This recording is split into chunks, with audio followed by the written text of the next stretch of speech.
दरम्यान सरकारने कोर्टामध्ये काय सांगितलेलं आहे तेही आपण पाहूयात। गणेशोत्सव काळात पोलिसांसाठी कायदा सुव्यवस्था राखणे आव्हानात्मक आहे।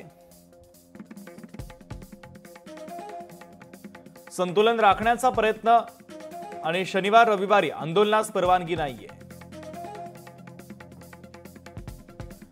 5000 आंदोलकांनाच परवानगी देण्यात आली आणि कडक अटींवरच आंदोलन मान्य आहे। जरांगे पाटलांनी अटींवर आधारित परवानगी मागितल्याने अनुमती देण्यात आली। अटींचं पालन करायला हवं, मात्र वारंवार नियमभंग केला जातोय। न्यायालयाने आंदोलकांना नियम पालनाचे स्पष्ट निर्देश द्यावेत।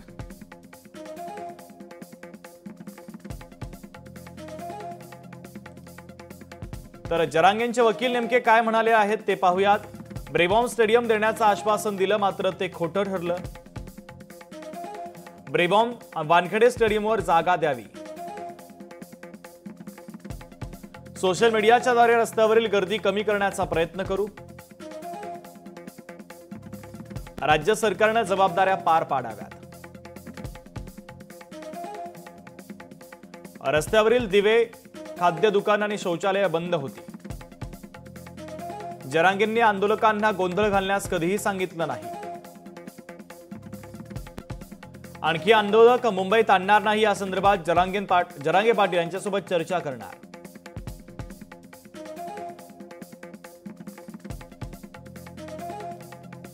तर हायकोर्टाचे निरीक्षण आणि निर्देश पाहूयात। आम्हाला जरांगे पाटलांच्या तब्येतीची काळजी आहे असं कोर्ट म्हणतंय।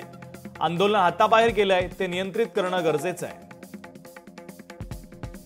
छत्रपती शिवाजी महाराज टर्मिनस लोकांनी गच्च भरलेलं आहे। आंदोलक रस्त्यावर शौच आणि फ्लोरा फाउंटनमध्ये अंघोळ करत आहेत। आंदोलक मुंबईत थांबू शकत नाही, तसंच रस्तेही अडवू शकत नाही। CSMT marine drive, flora fountain, दक्षिण मुंबईतील इतर परिसरातून आंदोलकांना हटवा। 2 सप्टेंबरला दुपारी 3 वाजता हायकोर्टामध्ये पुन्हा सुनावणी होणार आहे। तर आता मुंबई हायकोर्टाचा राज्य सरकारला आदेश आहे, तोही पाहूयात। उद्या दुपारी 4 वाजेपर्यंत मुंबईचे रस्ते मोकळे करा। मुंबईत आंदोलक येत असतील तर प्रतिबंध करा।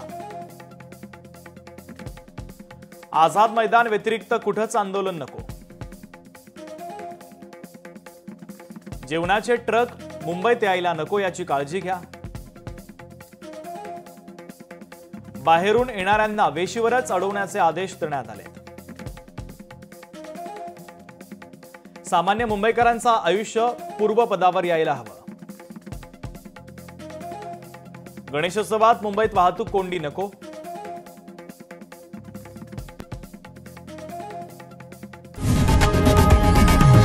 लोकशाही मराठी ऐका, पहा, जागरूक रहा।